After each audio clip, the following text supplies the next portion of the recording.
Welcome to the podcast, Lucas. Welcome back. Woo-hoo! On site. Crazy. First of the new format. Here we go. Yeah. Hey, you did promise, I remember, on the show we did together last year, that you'd have me back about a year from now to do a follow-up. So here we are. Follow through strong. Yeah. Yeah. So this is an exciting episode here. We're going to be playing around the golf. Yep. And who's going to win? I don't know. Yeah, I don't know. I think it might be pretty evenly matched. People assume I have more skill than I actually do. Yeah, I would assume that. One of the big parts of this podcast is telling stories and to visually add in the fact that when you were last on the podcast, there was nothing here. Yeah. Literally nothing here. It's an empty lot, right? It's still an empty lot. Yeah. And now you've managed to convert it from that into an economic engine that generates revenue. It has created something that wasn't here already, and I'm just loving that. It's so cool. Yeah. So good to celebrate those mini wins, right? Like, it's easy to forget that. Yeah, it is. It's so easy to get kind of caught up in the process, and spending so much time down here, I suppose you just get used to like being around it, and so you forget to look back and see. Like, it's really hard to remember the first time that we came down to the lot and there was rubble and it was overgrown, and I was looking at it like, oh God, how are we going to turn this around? Like, I'm just so used to seeing it as like a full mini golf course now. Yeah, for sure. So it was a multi-stage build, right? Yeah. So we started with 9 holes and had that open, and that was in May of last year, and that was kind of like our MVP, like our minimum viable product. And it was important to get that open so we could start making revenue, actually prove to ourselves that it was like a viable business. And then we flipped all of that, and now it's up to 18. So we have a full course. Finally. And arguably the front 9 are harder than the second 9. Yes. Well, it's because of a lot of factors, but I suppose we underestimated how hard the first 9 were going to be, and so overcompensated for that in the back 9 because of how hard everyone always said they were coming through. Got it. One of the kind of great parts about this business is we can keep tweaking, adding things, taking away, and it's only going to benefit us because people are going to be encouraged to come back and play multiple times, see what's been added to the course. There's not really much downside to us changing things around, playing around. I don't think anyone's going to be upset that necessarily that we added things onto the course. Yeah, no, for sure. Yeah, that spray can's new, right? Yes.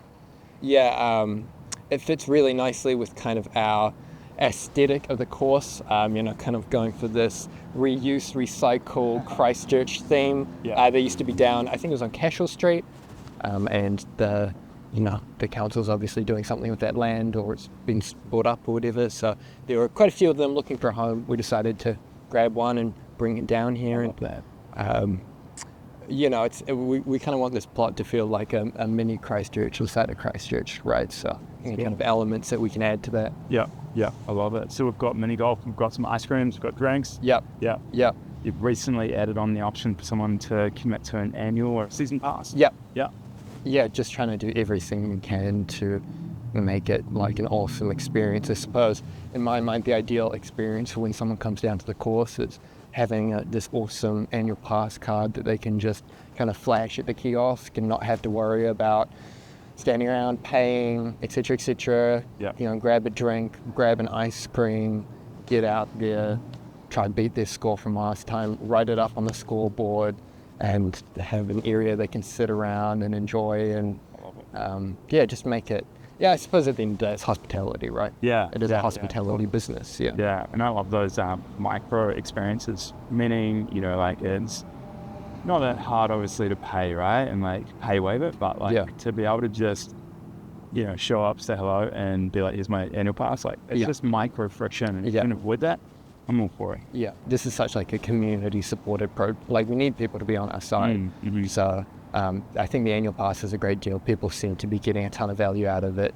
We made 100 in the initial run, and we've sold over 50% already, which is fantastic because it just means all that money can just go back into getting things like the can and just making the course better and better and better. So improving it. Yeah, exactly. Yeah, and there's definitely scope to continue going, right? So this is definitely not the final form No, we have lots of plans and schemes and things we want to add. So yeah, so maybe next year on episode 3, even more changes, right? 100%, I think so. I can't wait. I think It's so. great. Should we crack into it? Yeah, let's do it. All right, let's do it. And it just so happens that, we're at the alt hole. Exactly. It wasn't pre-organized. It's a great way to start. It is a great way to start. One good question per hole. Okay. Yep. Sometimes I'll ask them, sometimes you ask them. Okay. Yep. So I'll start off. Question number 1, hole number 1. Yep. Question is, Lucas, what got you thinking about the sponsorship model? What led to that? Like, other than obviously money and generating like a win-win dynamic, but where did it come from and what made you decide to go with it? Oh, that's a really great question. Yeah, I think in the development of this course, we spent a bit of time thinking not just about the other mini golf places around, but just the other like golf courses. And kind of in the process of pitching this idea, networking, talking to people about it, I was passed through a few like pitch decks for sponsorship on an actual golf course, like on the greens. And I remember being kind of surprised by it because I hadn't really thought about that idea. But we had already started gaining a lot of like traction for our idea on social media and stuff like that. And I just looked at some of the prices that they were offering and I thought, I'm pretty sure we're going to be able to offer way more exposure in such like a compact space for a better price than maybe traditionally just putting some signs on some like traditional golf greens. Yep. Because it's such like an open space, you only really have like a sign in the beginning where you tee off and maybe one near the hole, but other than that, obviously you're going to end up all kinds of places when you're playing golf. But with mini golf, it's so confined. You have so much control over where people are looking and where their eyes go. It just seemed like quite an obvious like value proposition to people who wanted to support the course. Nice. Yeah. Well, I'm stoked with being involved. It's so cool. I love what you're doing here. So to be a sponsor of one of the holes is a wicked win-win. Yeah, 100%. It's been so awesome, and I've got so much value out of it already. So it's really cool. Nice. To have you on board. Cool. And would you say this is one of the harder holes? Yeah, I think these first 9 definitely harder. Ooh.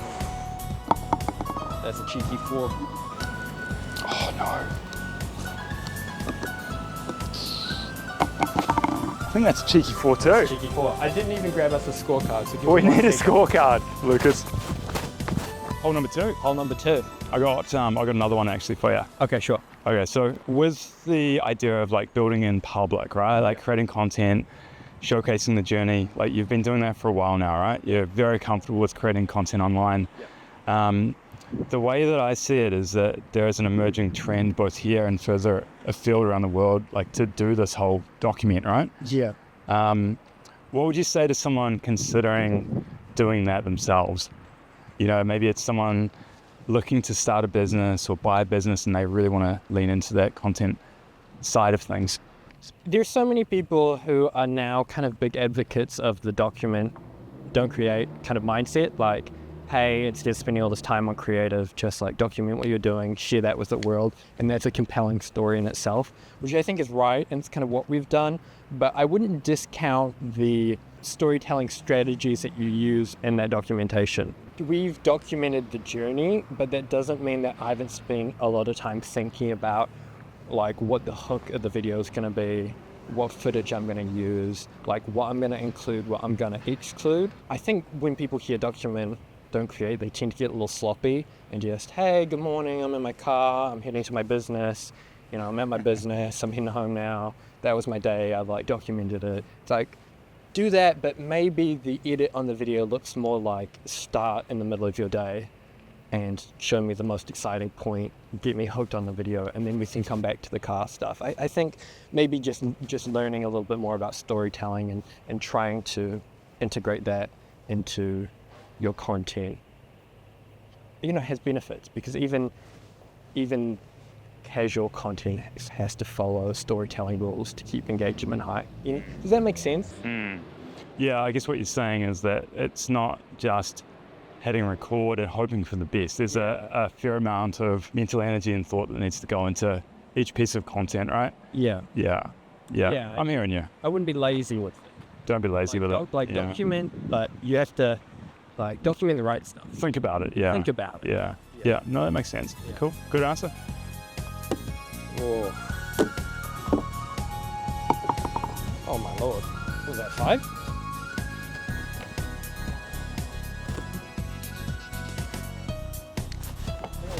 That was 9, right? Well, you got one? Yeah, I got one. I got one.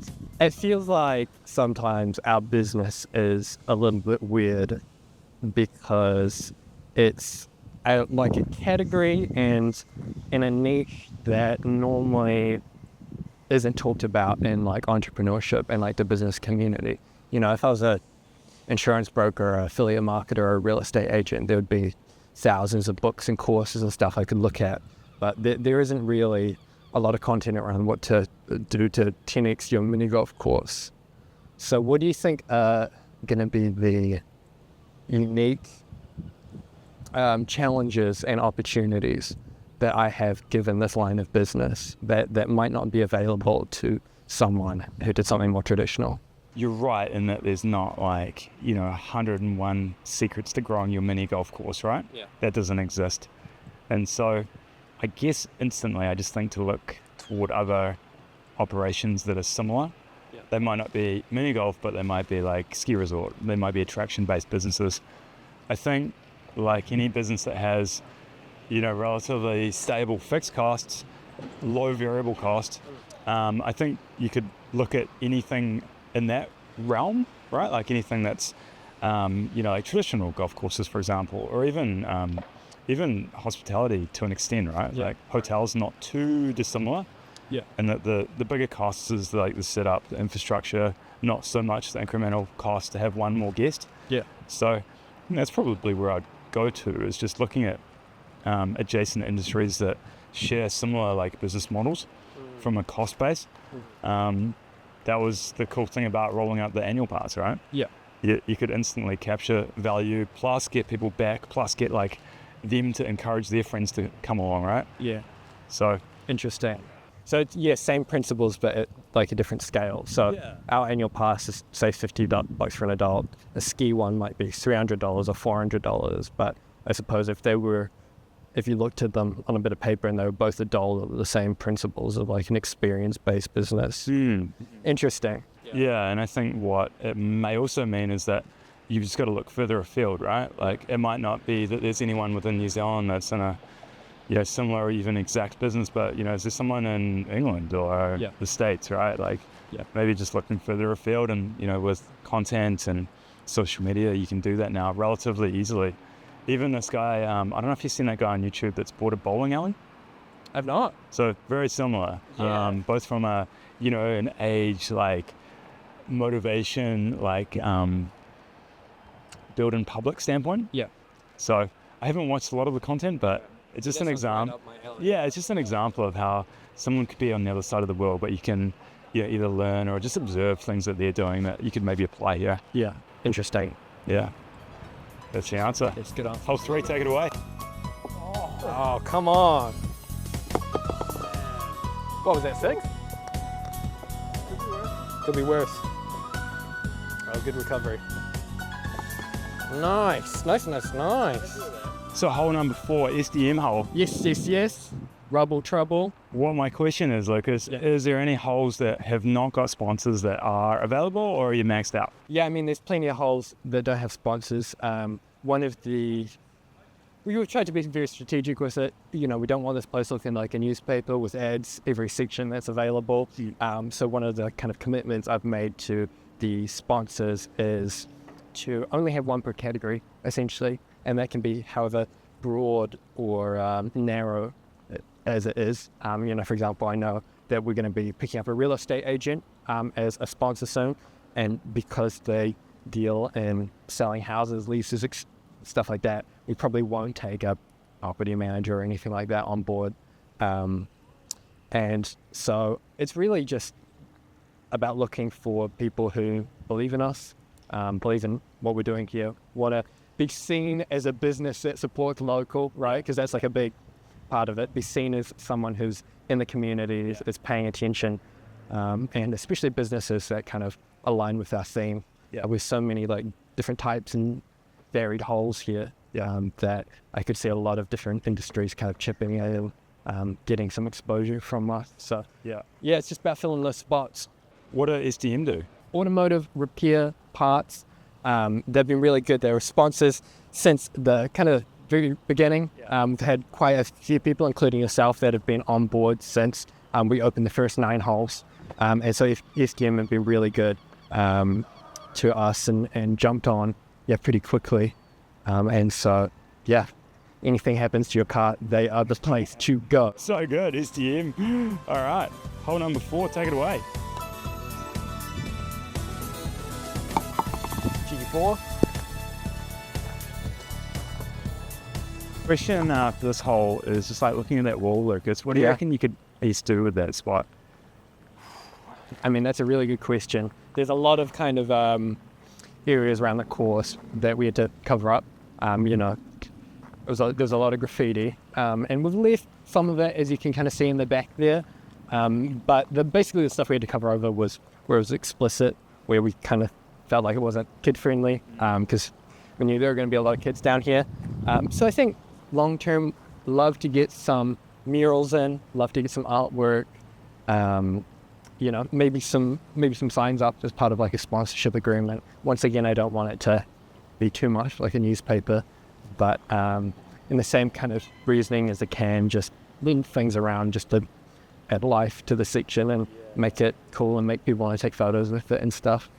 I think this one, because it's such in a prime spot, one of the ideas that we were playing around with is doing a bit of like a time-lapse mural showing off what the lot looked like before we came along, and then having some construction, and then having like a little bit of like a timeline of how we created this place. Yeah, it's funny, the entrepreneur in me just thinks of like selling advertising, but you're right, you don't want it to look like you don't want to overdo it. Yeah, and I think obviously would love the revenue and to put ads as many places as possible, but at a certain point it kind of undercuts the other sponsors as well. I don't want there to be so many ads and so many different distractions that people start tuning out what's already there, and then suddenly the people who believed in us from the beginning are getting not that great of a deal. So it's a balancing act, I suppose. I guess you could do something that is so cool that someone is like, I just got to get a photo there. Like, it's so iconic, right? It's so good. That'd be a cool route to go down. Yeah, we love that little things that people take a photo with or just like point out or... Yeah. Watch this space.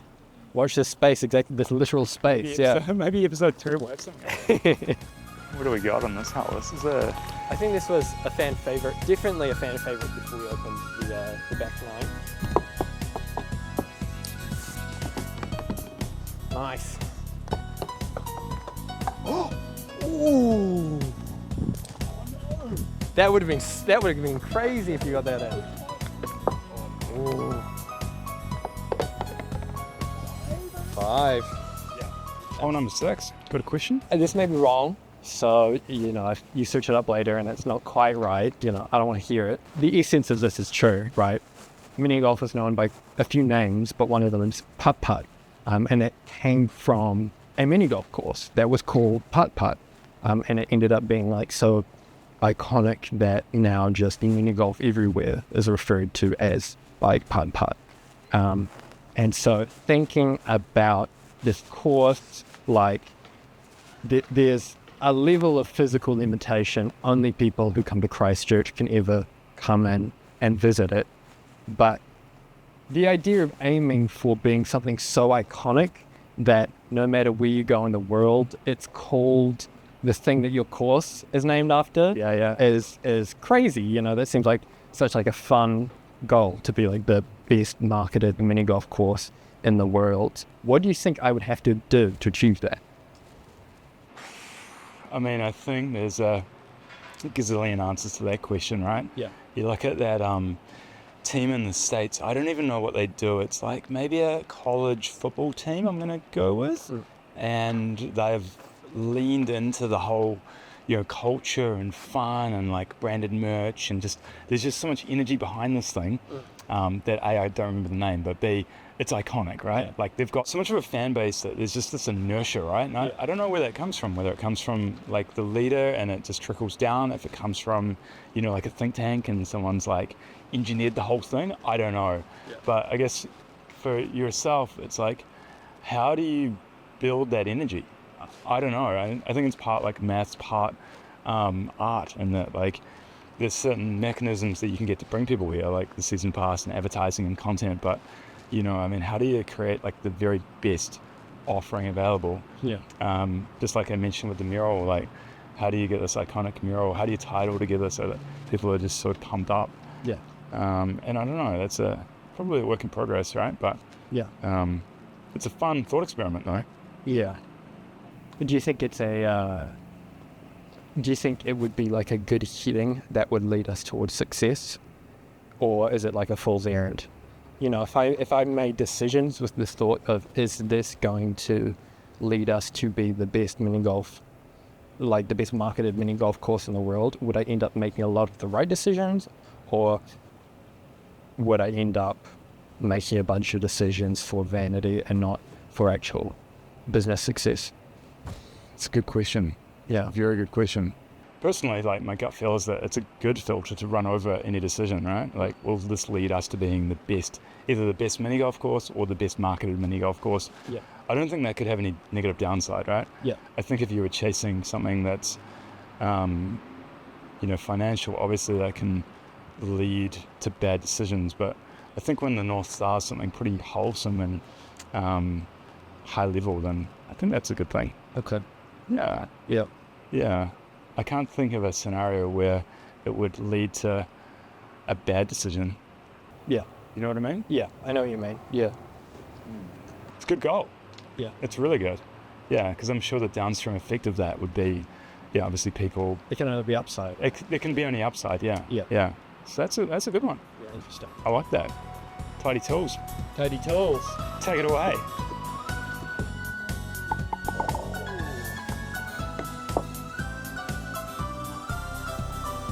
Fascinating. All right, so whole number 7 question is around the neighbours in this area. So heaps of businesses, heaps of people around us. Have you had much to do with them in terms of like saying hello, greeting them, inviting them down? Yeah, it's been really kind of an interesting place to be. There's been a lot of movement around here recently. A lot of businesses come in, go out, for lease side, for sale side, stuff like that. So lots of faces that I saw and never got the chance to see again, in and out. I think that's probably just because of the current times we are living in economically. But there's a lot of kind of businesses around here that are super established as well. We have Digital Simple, of course, across the street from us, Radcliffe's, and there's these guys over at Car Aid. I mean, just a bunch of businesses around here that I don't think are going anywhere anytime soon. Yeah. Unless they're going to a bigger office. You know what I mean? Yeah.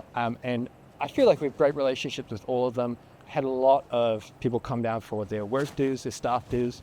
We do like discounted rate for that, so that people can have 20, 30 employees down at a reasonable cost. So it's been really good. And as you pointed out, just before we were recording, Sign Network, who is one of our neighbours, just a couple blocks down that way, has been really amazing to us because they hooked us up with all our kind of signage for free when we were struggling for money in the beginning there. So it means we ended up with these guys and we ended up with the plinth on the street and all these little sponsorship signs, and that's kind of like a great example of how we were able to give someone kind of a sponsorship spot for their time and their materials as opposed to them just supporting us financially. Yeah, it's so good. Like, and I'm all about connecting people, and the Sign Network crew are awesome, and it's just, I don't know, it's really cool to like work in together, right? Yeah. Like you're not working against people, you're working with them, and so to integrate like the podcast and with different businesses, that's like one of my goals this year. It's just to have more integration and just having like a cool ecosystem that sort of ties in together, it's such, it's such like a small community as well. Yeah. I don't think it makes any sense to do anything but that, right? Have it tight, have everything integrated, have people working, collaborating. Yeah.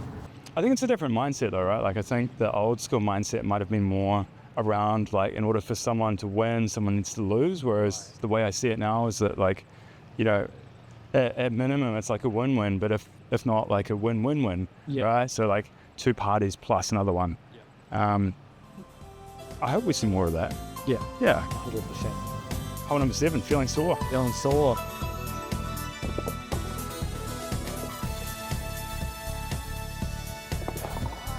Okay. Ooh. Oh, nice recovery. Look at that. Surely a plumber needs to get involved in this, right? This would be the perfect one for a plumber. Or plumbing wholesale or drainage. Yeah. Even like bathroom redo. Yeah, totally. Yeah. How did you come up with the ideas and how to actually build it? Like, how did you figure out how to construct this? Is it something that you saw online from others, or is it just winging it? As far as I can find, there isn't really a building a mini golf course for dummies book. There's not? That I can scoop up. The bases and the actual outer designs of the course, they are pretty simple. And so it wasn't too hard to get our head around that. I think the hard part has been the parts that you interact with, making the floor stable enough so that thousands of people can walk over it every year without it buckling, making sure there's enough support, making sure the props and everything like that can be grabbed, can be shaken, can have a ball thrown at them 1,000 times and they hold up, and that's been to different levels of success. Obviously, we did everything that we could to think of all the outcomes that we could. But it's only once people really started hitting the course did we realize like the kind of changes we needed to make, what we hadn't thought of. I think this actually, it's great that you've asked it on this hole because this is a perfect example of adapting on the fly, like the difference between like our minimum viable product and like the actual finished one, because some parts of the course we've just kind of had to make the decision, this is something that's going to get worn down and we'll swap it out every now and then. Like the mirror here, for example, obviously it's not a real mirror because it's getting hit by balls. There's only so many times it can get hit by a ball before it starts to come off, before it starts to get dented. We can wash that down, but at a certain point, we're just going to have to replace that. And that's just going to be a cost of having it on the hole. But then maybe an example of something that we didn't think of, but is a more permanent change, is we found that after you open the course and we had just the first 9 people, because this hole is in 2 parts, a lot of people were expecting the front edge of this to be similar to this edge. So we're having a lot of people actually come up and trip, or they were hitting the hole, they'd go to celebrate and they'd get back and whoa, so we ended up having to not only add the step in, but when we realized black was too dark to see at night, adding the yellow paint on top of it, and adding this light strip in here so it's lit up at night. So it's very clear there's a step here, don't trip on it, don't trip on it, don't trip on it, right? And that's one of those things, as the people who built the course, we know what this is, so you don't think about the fact that someone might trip on it. It's only when someone's coming through for the first time where you see them stumble and you go, oh God, like we got to fix that, right? Yeah. And there's plenty of things like that throughout the course where we just had to make a base assumption when we were building it and then adapt to it on the fly. Yeah, nice. Yeah. I like it. Ooh, I overhit that.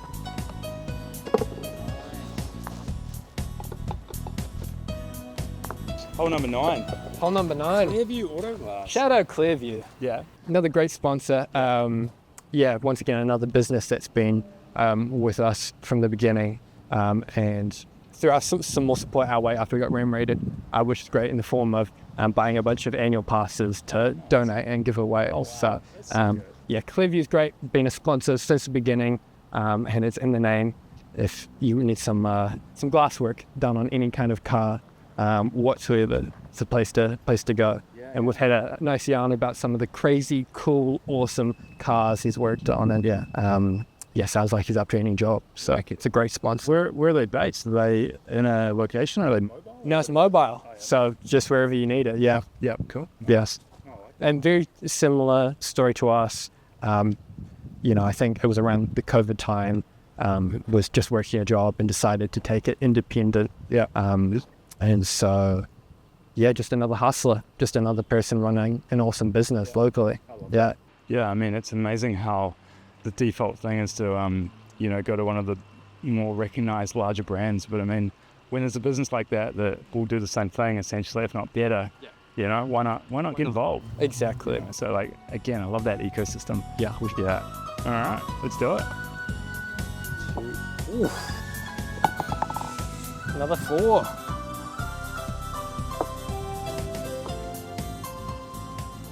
Nice. Okay, question is first hole on the second 9. This is exciting. Yes. Uncharted territory. So the question is, what's going there?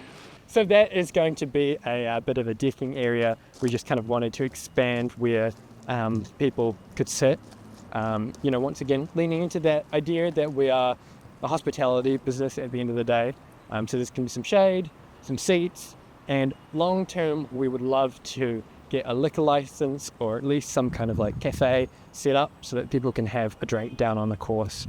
Right now we just have kind of chilled fridge drinks, but nothing beats having a mocha and charging yourself up before mini golf. That's my dream anyway. So, and having a couple of beers down on the course would be nice. A couple of cold beers right now would be good. Yeah, it really would. So that's our dream setup. We'll see if we can get there. Obviously, so much of that is out of our hands, but we're gonna work really hard to make sure that if there's a possibility, we've explored it. Yeah. Because people deserve some beers in hand while they're playing mini golf. Absolutely. And I believe that. I'm all for it. Yeah, so good.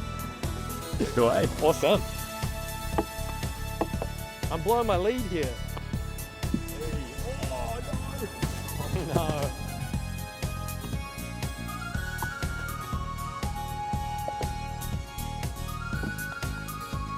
It is lucky. You've obviously made a ton of content. What's your favorite piece of content that you've made? My favorite piece of content that we've made out of everything we've made, it's so hard, but I love any chance to tell our story in full, if that makes sense. So I love when we can put out a video that's like talking about, hey, this many months ago, we started the project, this is what it looked like, this is what it looked like 3 months later, this is what it would look like 6 months later, this is what it looks like now, and then I can have some like call to action. I love those videos because it really gives people context to the whole story. The favorite ones to film are the ones where we're doing skits and bits. I love getting up in costume and like doing a character, pretending to be Marty Supreme, right? But they're the most fun to shoot. When I look back on them, they don't fill me with a sense of pride or joy in the same way that the ones that kind of tell the story do. And I think that honestly is reflected in like the analytics of the video as well. People are much more compelled by our personal stories than they ever could be by just like a funny skit. Yeah, true. And for context, like, what are you guys mainly on? Like, is TikTok the main one or is Insta or? TikTok's our biggest platform. Yeah. We've around 10K followers on TikTok and then 5 on Instagram, and then a couple thousand on Facebook. I'm saying that like those numbers really mean anything. I'm kind of convinced in this algorithm world that those numbers have little to no meaning anymore, because I could post a video on my personal account with 500 followers and get more views and have more impact than something post on a business account. Interesting. So I'm not super convinced that followers is like a metric I should even really be caring about anymore. But I would say most people are exposed to us through TikTok. Right. Yeah. Yeah. What do you think does matter? Do you think it's like total views? Do you think it's likes? Do you think it's shares? Do you think it's click-throughs to the website? What's that one thing that you pay attention to? I think the way that the algorithm, I mean, this is kind of like a controversial take, but I think the way that the algorithms are prioritizing shares is probably like correct. Things that you want to share with other people, share with your friends, tend to be interesting, relevant, funny. And so that number's important to me as like an owner of like a physical business, because generally if someone's sharing it with their friend, they're saying, look at this is cool, let's go here. Yeah. A like doesn't really mean that. And I don't think really comment means that anymore. Like plenty of people can comment, you guys have done a great job, well done. But if you followed up with them, they could be like, oh, and I live in Wellington and I'm never coming down. Go on. Yeah. But a share kind of indicates to me, let's check this out. Right. I'm saving this for later so I can come down here. Got it. Let's build a team. Let's go together. It's going in the work group chat, you know. A share, kind of indicate. That's cool, yeah. Yeah, it's almost like the precursor toward a booking, right? Exactly. Either a booking or because no one's really going to message. They're either going to engage in content or not, or just come down. So Yeah. yeah, that's smart. It makes sense. The only messages we kind of get are from people who don't necessarily have like the technological experience to understand kind of the social media to website to booking pipeline for whatever reason, or they have kind of like questions that they're not sure about. You know, can I do this? Is this appropriate for this type of person? Yeah. You know, it's quite rare that we'll get a message regarding like someone actually making a booking. Yeah. Most people either just come down or they book. Yeah. Yeah, cool. Yes. What's the meaning or story behind this hole? Is there one or? Yes, there is. I mean, this is talking about TikTok. This is our, I guess I'm calling it community hole. And so about 6 months ago, something like that, we put out a video saying, hey, we're doing the next 9 holes. We want you guys to vote on it. So the competition was like quite simple. Leave a comment with your idea, and then all the comments that have the most votes, we'll take a look at them, and the ones that we like the most we'll make. And so that's how we ended up with Michael's Morehouse. Michael, of course, being the guy who came up with the idea, he commented it on TikTok. It was one of the first comments, I believe, and it just happened to get the most likes as well. And his idea was to do a Morehouse Ave themed one. And so it fits right into our Christchurch theme. It had the most likes on TikTok, and it was one of the first comments, so it was hard to say no to. And seemed super easy to execute. And so this is what has come out of it. And we had Michael down, I think, day after opening to play on it, check it out, and he thought it was awesome. So good. And you know, here's a young family, so they thought it was great as well. So it was just a really cool opportunity we could give someone, and it was really exciting. So good. Nice. All right, take it away. Whoa, what the heck?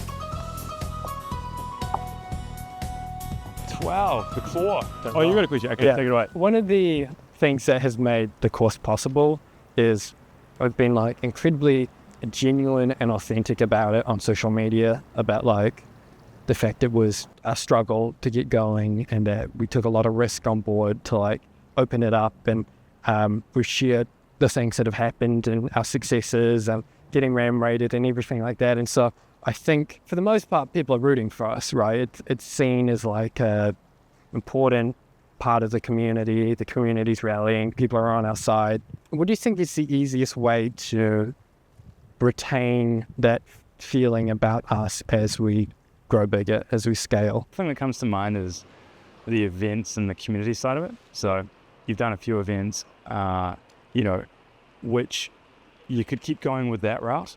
Yeah.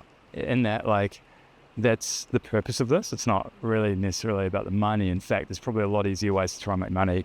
But if you can open it up and, I guess, encourage people to come down and get involved, right? Like, add that layer of fun. Yeah. I think that clearly demonstrates that it's not about just money and building something for the sake of it. It's about creating something that's cool and enjoyable, and that people, both locals and tourists, can enjoy it, right?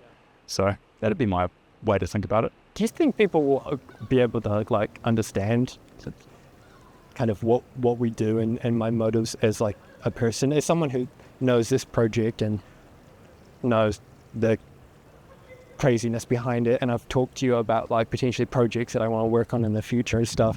You can I feel like from my perspective, you can very easily tell that I'm doing them mainly because I think they would be like awesome. And then I'm kind of reverse engineering a way to make money from them. Yeah. But that doesn't seem to be like a mode that a lot of people operate in. And do you think like there's any way that I can get people to understand that? Honestly, I don't think so. No, I think some people just won't get it, right? Yeah. I think people are either open-minded and see what you see and they understand that logic, or they just simply don't. And I feel like it's perhaps a continuum, and that there's like the extreme side that will just never understand, right? And they'll just see business as evil, and then there'll be a middle which is like able to be swayed. But then there's the ones that I resonate with, which just love it, right? Like they love seeing the entrepreneurial spirit alive and the art of creating something and developing something from scratch. But yeah, I think it's the sad reality that some people just can't be coerced or, communicated to. So Yeah. that's my take. Whether it's right or wrong, I don't know. But Yeah. it's like on the extreme example, right? You look at someone like Jeff Bezos with Amazon, right? When he was starting out in the garage, everyone like was rooting for him to win. Yeah. Like really wanted him to win. Yeah. And now that he's got this ginormous business, a lot of people don't like him. Yeah. And I don't know. I can kind of understand it, but I wish it wasn't that way. Yeah. Yeah.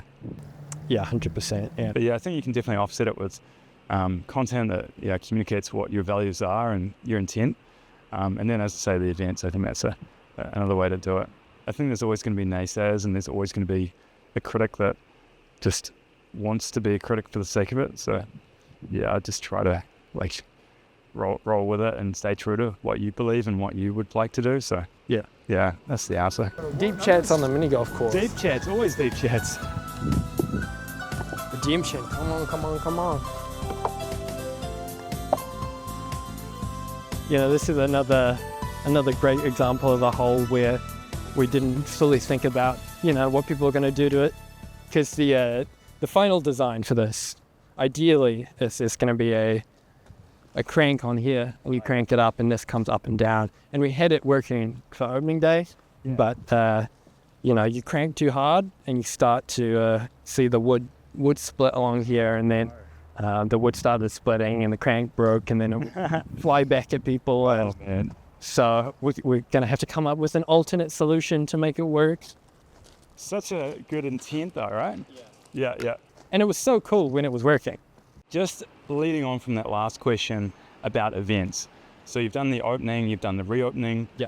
What else have you done? You've done a couple of tournaments, haven't you? Yeah, we did a couples tournament back in winter, which was really cool. Kind of like it was like a small low-key event, but it was, that's probably the most I felt like the sense of community around the course, because it was a bunch of people here in kind of this intimate setting, just playing mini golf and laughing and, having a good time. And it was so nice to see everyone kind of like face to face. And we paired up couples to score each other, so there's no cheating. But that kind of had this nice side effect of people meeting other people they'd never met before. And it was such like it was a great time. It was a really beautiful environment. A couple of the boyfriends ended up wandering out to the car park to look at each other's cars and admire, and the girlfriends were yapping, and we were all just like having a blast. And eventually there was a winner who took home a prize.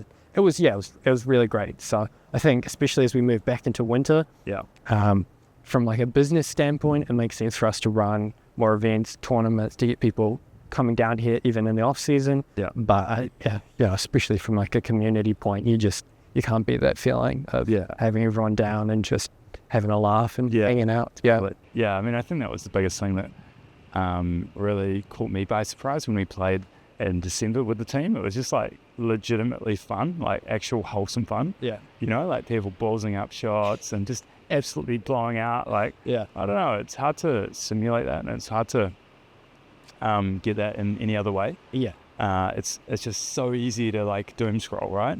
But I think to come down and like do something with friends or co-workers, or just like something that can actually make you smile and laugh, like that's pretty unique, right? I think it is. People play competitively, but it's never competitive enough that it ruins friendships. And no, there's so much like moving around, physicality. It just gets all the good juices flowing, and you're experiencing that with your staff, your team, your friends, your girlfriend. Maybe bowling is like another experience that's quite similar. True. But outside of kind of these 2 or 3 novelty activities. You can't, yeah, you're right. You can't, it's not the same as sitting down and playing a board game. It's not the same as doing something on your phone together. It's not the same as watching a movie together even. Yeah. Because there's there's just something different to it that it always ends up in laughter and yelling. Yeah.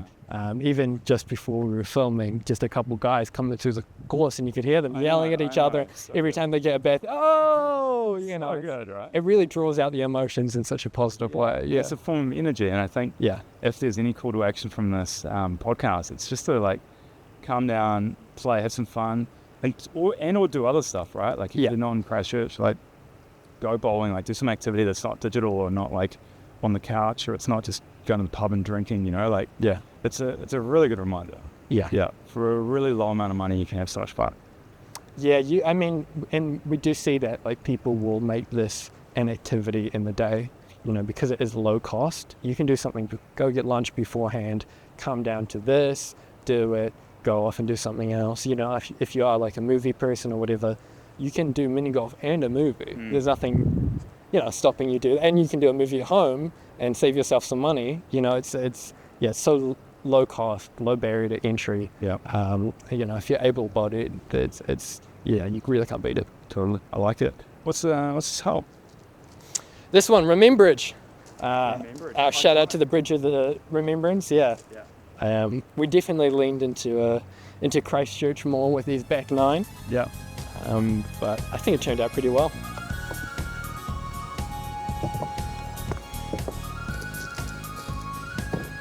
Got a question, or should I use mine? Ooh, use yours. I'll give you one. Okay, so my statement to begin with is thank God we're in the shade. It was getting hot out there. And secondly, what would you say to someone that is either on the fence of starting a business or going full-time on their side hustle? Ooh, on the fence about starting a business or going full-time in their side hustle. You know what? I think in my mind, they might be different questions. If you're on the fence about starting a business, probably don't start a business. I had to, and it feels like some kind of sick compulsion to like I had no other option, because there's been times where it's just been an absolute living nightmare, and I thought I was going to run out of money and just completely ruin myself. But I just kept going because it felt like, what's the alternative? So I think anyone who's on the fence about starting a business, like, have a really good think about like if you actually want to start a business, or if there's some kind of alternative that's going to check whatever box that you're trying to check. If it's just money, is there like a high-paying job that you could take that doesn't have all the downsides of running a business? If it's like freedom, like maybe can you live like a cheaper lifestyle and scale down the amount of hours you're working, or can you marry rich, or something, right? Because it's like starting a business is not like easy. No, it's like really hard. it is. So being on the fence about it, I could just see I'm on the fence, okay, I might do it, and then you fall to pieces immediately after you do it. You've almost lost already. You've lost already. Yeah. Maybe people are on the fence about starting a business and they do it and it works out, but that just wasn't my experience. I had to start a business because otherwise, I don't know. I don't know I genuinely can't think of it. Like, I don't know what I would have done as the alternative, right?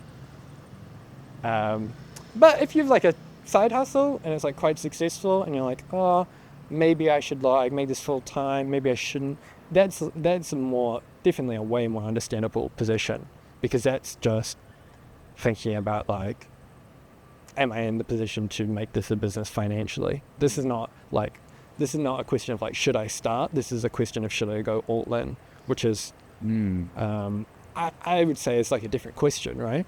It is a different question, but I almost wonder if the answer, at least in my opinion, is if you're questioning that, maybe you just need to do it. Like, maybe if you're on the fence about it, then you've already got your answer.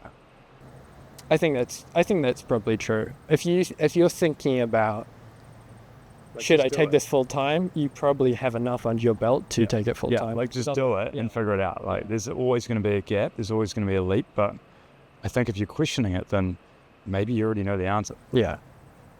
I think, yeah. I mean, that's so true. I remember when I quit my job to like be a quote unquote entrepreneur, whatever you want to call me, mini golf connoisseur.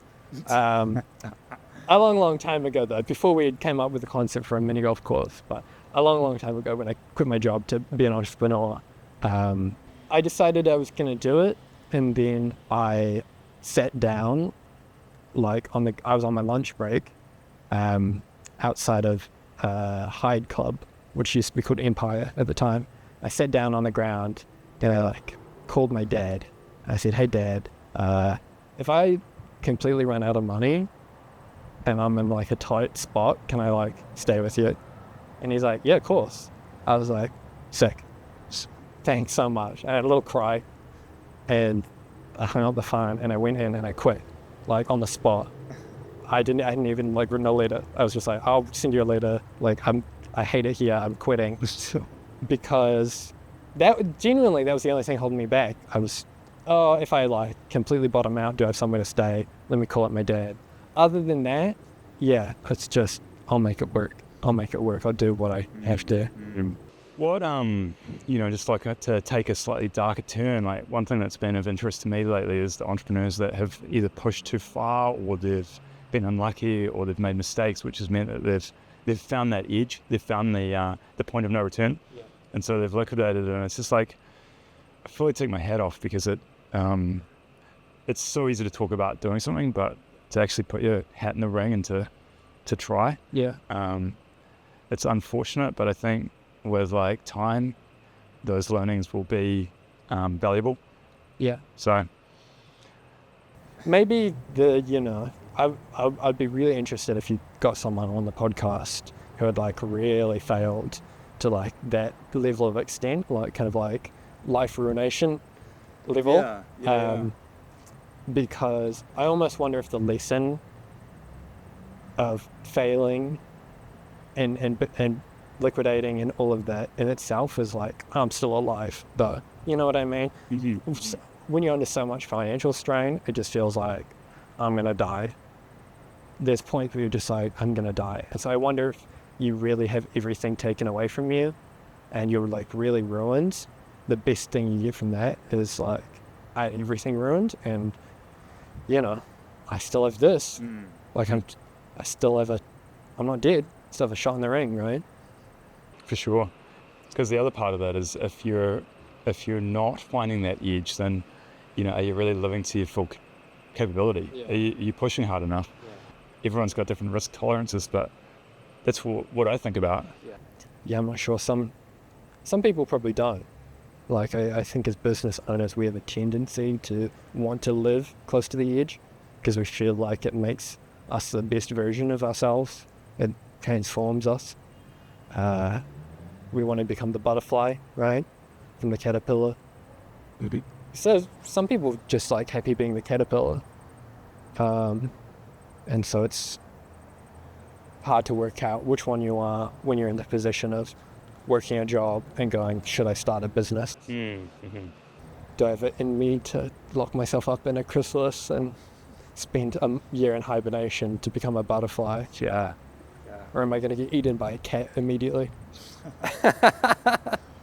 What I've learned about myself is finding that level of tolerance that I can handle, right? Yeah. So like that level of buffer that makes me comfortable. Yeah. And that's been a pretty big learning. Yeah. Meaning like, I wouldn't say it's like getting close toward the cliff, but it's finding that zone that I can be, relatively okay with. Because I think there is a zone of stress that is unhealthy, and I think nobody wants to be in that zone. Obviously everyone's different, but it's about learning about yourself, I think. Do you think you're like the place that you're comfortable on that scale is closer than you would have thought or further away? Probably further apart, and I think maybe the older I get, the bigger that buffer needs to be. Right. Just with additional responsibilities, and perhaps it's the clock ticking, I don't know, but Yeah. I've definitely learned that about myself, and that with stress and just being in that high state of stress, it's not good. It's really, really not good. It's really counterproductive. So, Do you feel like you're at a point in your life where you couldn't start again? no, it's not that so much. I think it's just, for whatever reason, I can't psychologically be comfortable unless there's a certain amount available. I just feel like I'm treading too close to the line. Interesting. And despite the fact that, it doesn't, kill you, like it doesn't have any physical consequence of, say, losing or failing, but I don't know, I just don't want to live that way. Yeah. I've been there and it's kind of exhilarating on one hand, but it's not for me. Yeah. There you have it. Sounds structured. Deep cats. That's right. Let's take it away.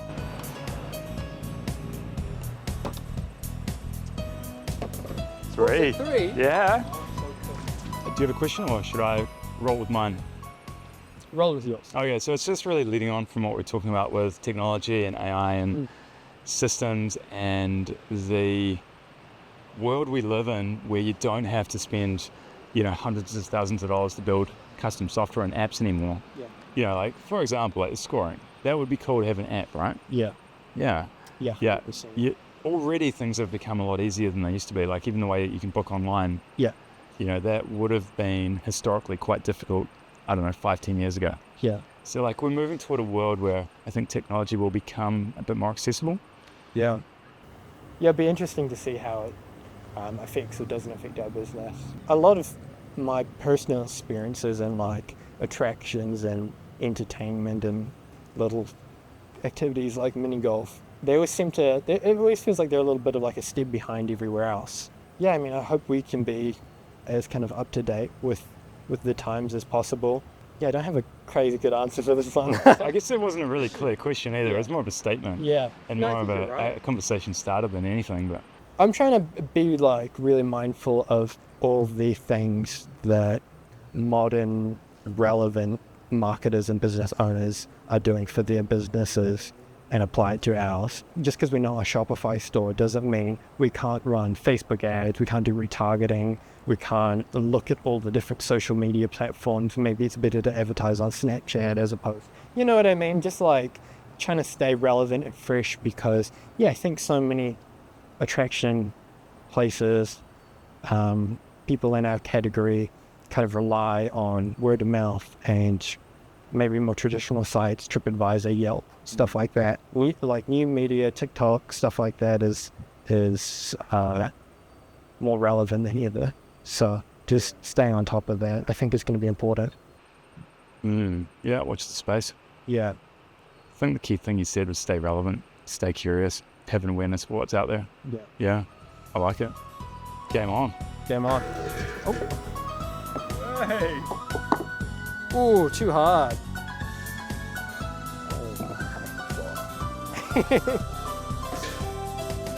Ooh, nice. Yes, this is double hole AC/DC, so we're in for a positive and a negative. It's caused a great many confusion amongst the players, but we did include 2 pars on the scorecard, so people kind of work it out. Either they do both of them and add the scores together, or they do them separately, or they can't work out what's going on and they get to the end and they go, there was an extra hole, I didn't know what to do with it. So maybe we need some more signage up. And sponsored by Too Secure Security. Yes, shout out to Secure Security. Yeah. More relevant than ever since we got rain rated. It's very important to have video footage to give to the police. Have an alarm system, have video footage, because they can't do much without it. So that's a really cool sponsor to have, especially on this hole, which is super relevant, electrical. Yeah. And I know they have like like solar panel based setups, battery powered, like a whole bunch of stuff. Yeah. So it felt like a fitting hole to put them on. Yeah, I like that. Yeah, it's a bit of a sad state of affairs when you get ram rated. And you're a mini golf operator, like, Yes, I mean, it does. yeah, no, I mean, I guess there was the thought that there was like, stacks of cash in there, and yeah.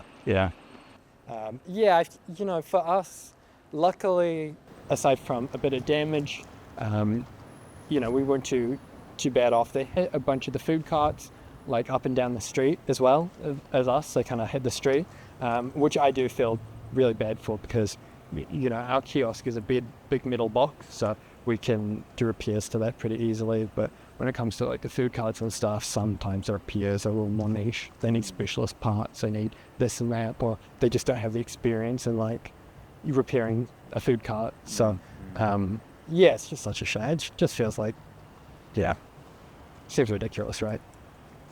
Yeah, it's a tough one. Yeah. Follow-up question: what's going to go over the nest space? I mean, that's a fantastic question. As you can see, we do have quite a bit of space left. We have some plans. Nothing I can publicly reveal yet. Maybe season 3. Yeah, exactly. There'll definitely be something there. Okay. By the time we do another one of these. Okay. We want to fill up the whole space. Yeah. So we know something's going to go in there. It's just really going to be about what we can pull off, what we can get away with. All right. Cool. I like it. Yeah. Take it away.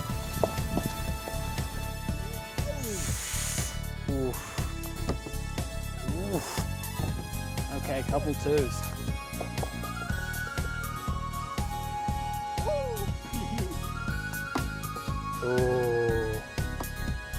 Oh, nice. Okay. I'm trying to think if there's any burning questions that we have to cover. Burning questions? Before we run out of holes. What's your favorite part of the business? I think my favorite part of the business is that I've seen so many people come through and have a great time here, and kids light up and enjoy it, and adults be competitive and have fun. That I really believe in the product. So it makes it super easy to sell. It makes it super easy to talk about. It makes all of the rest of it so much easier. Because I'm like, no, like, this is cool. Like, it's a cool place. It's a cool course. We put so much effort in, and it paid off, and people really like it, and it's only going to keep getting better. So it makes it a lot easier to sell online, to ask for money from sponsors, to make uncomfortable calls, or do whatever I have to do to like keep it alive. Way easier than it has been previously working for someone else and selling their product that I'm 50-50 on, or playing around with businesses before this and going, it still really light me up though, or I feel like I'm just like a middleman or something like that. This is like really, like I feel like there's something of value here. It's an easy sell. Yeah, cool. You like it? Nice. Under pressure, let's take it. Under pressure.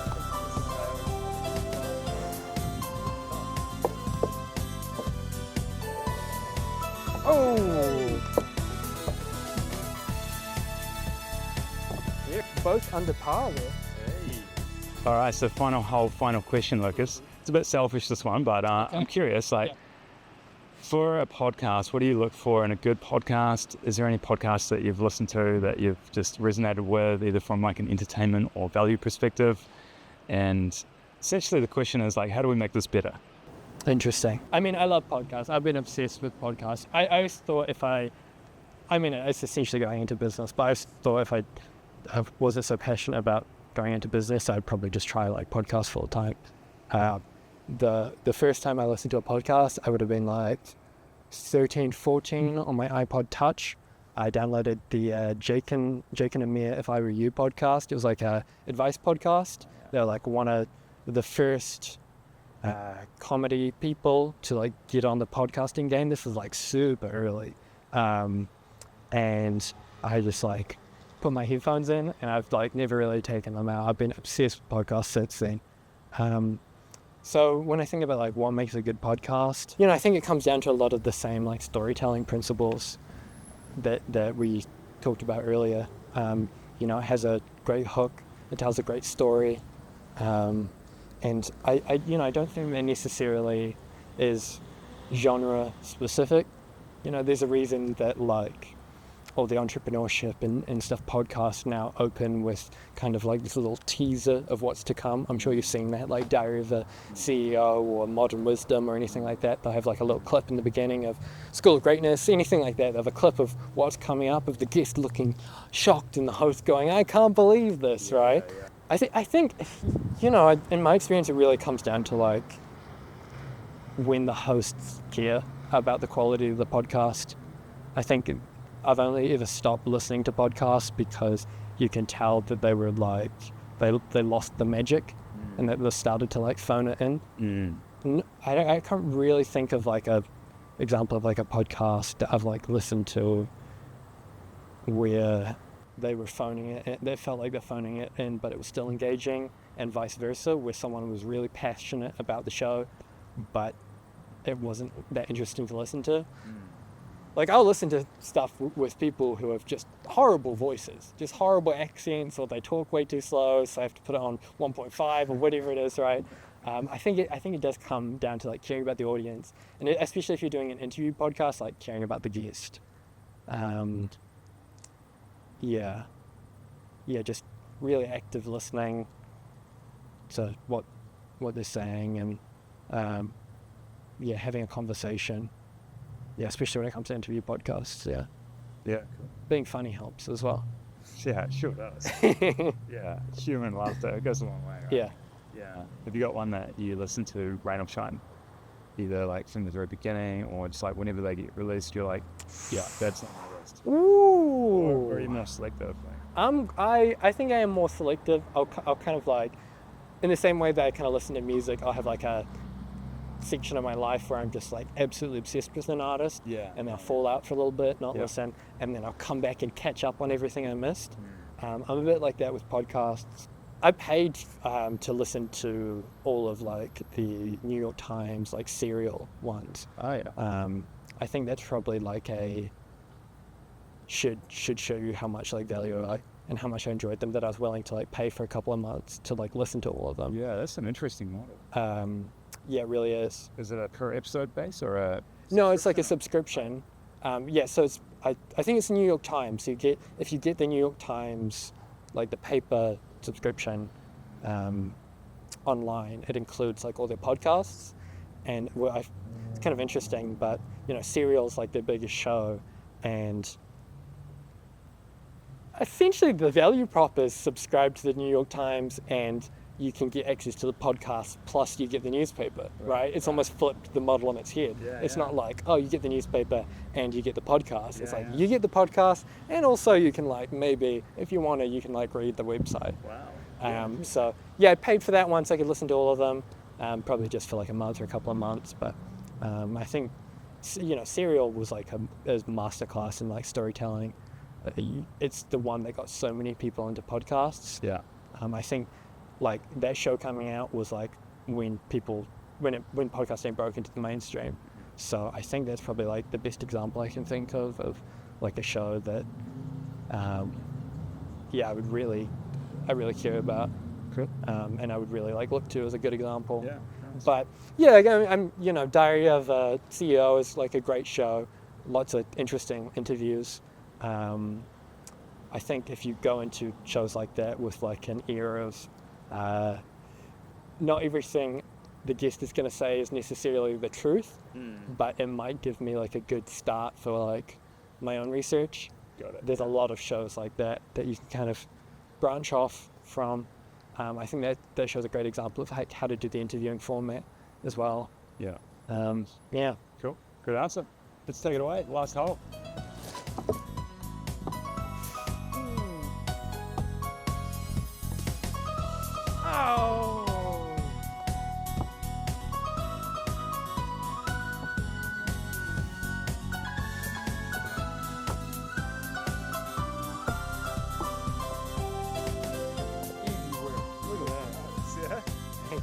Well, I think we have a clear winner. So, yeah, I think so.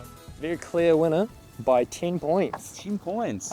You won with 58, and then I got 68 overall. What's been the course PB now? Honestly, with the new 9, I'm not quite sure. The first 9, we had someone come through, and his like whole thing was he just travels around and does mini golf places. So he got like a score of 20, which is crazy to get. To put that in perspective, we got 35 and 33. But yeah, we haven't really. I don't think we've run through the new 9 quite enough times to really set the standard. I'd be guessing it's probably somewhere just under par. So probably around that 20 range. Yeah. It's funny, the scores up on the board, right? Yeah. People putting their address. That's funny. I like that. They'll be from those boys earlier today. Yeah, the lads. That's funny. Yeah, that's cool. Hey, thanks for that. Good. That was a really good good way to do it. Good way to launch into the new format, such a dynamic environment. Yeah. I feel that my answers weren't as good as they would be potentially if we were sitting down, because there's so many inputs. There's a lot of stimulation. There's a lot of stimulation, Yeah. Yeah, maybe you'll look back at the edit, I'm just going to be standing there the whole time. That's all part of the fun. Yeah, But, you live and learn, right? exactly. Maybe having pre-filmed questions could have helped. I don't know. It's nice having a conversation. Maybe having questions beforehand always helps, but just being able to have a conversation and base questions off what we were talking about and what the other person is saying is nice. It ends up being more dynamic. I don't know if it's more interesting for the viewer, but it feels like a more interesting dynamic between us. I think so. Because otherwise it, can fall into the trap of being really methodical and interview. It's so Lucas, what do you think of the last year's election? You know what I mean? Yeah. I don't want that. Don't want that at all. Yeah. But 100%. Maybe though it would give the benefit of subconsciously being able to think about the questions and then have something ready to go. I don't know. Yeah. We'll see. Watch this space. Season 3 or episode 3. I'd like that. It's going to be, hopefully it'll be an entirely different place Totally. when you come down. It's come so far, as you were saying earlier, in just a year. Yeah. When we were filming the last one, it was an empty lot, and now it's this. So Yeah. I can't even imagine what it's going to be This time next year. Yeah. This time in 2027. 2027 February. Crazy. Let's do it. I can't wait to see. Thank you for your time. Thank you for having us. Thank you for having me on the show again, once again. You're a good man, Lucas. Appreciate it.